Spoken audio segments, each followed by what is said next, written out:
Hi, I am a SunWest Student Tutor, and today I'm going to be teaching you about the cosine law.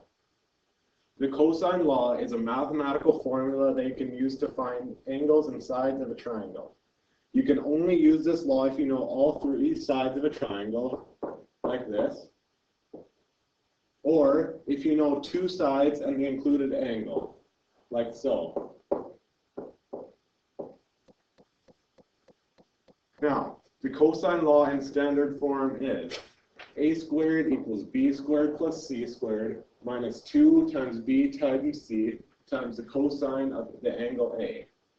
You can also substitute the values around to solve for b or c also. Now, if you want to solve for angles, you're going to want to use this formula here, which is just a modified version of the formula above. The cos of A is equal to a squared minus b squared minus c squared divided by negative 2 times b times c.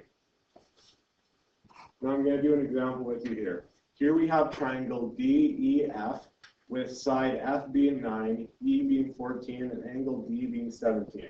And we're going to solve for side D.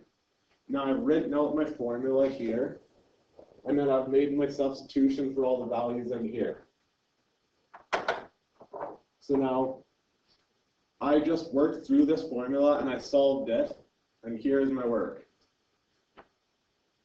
Now, one thing I want to remember is lots of people forget to square root this number right here. Since it's d squared, you need to take the square root of it, and the square root of 36 is 6.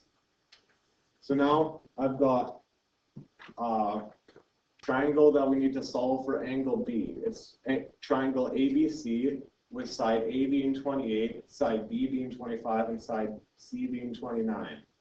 So again, I've written out my formula here, and that's the formula we're going to use, and I've made my substitution in for the values here.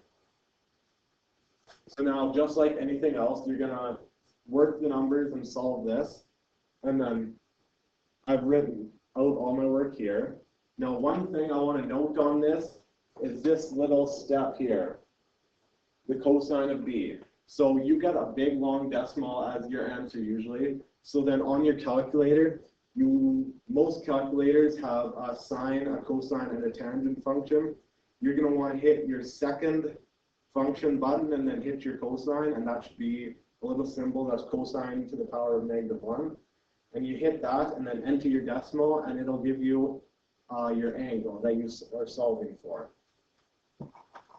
So now I have some practice examples for you. If you want to pause the video right now and try and solve for x here in this first one, and for angle Q here in this second one, pause the video right now and try and solve for it. And now once you've found your solution, I have my work written out right here that you can check your work on. This has been a SunWest Student Tutor production. I hope you learned something today.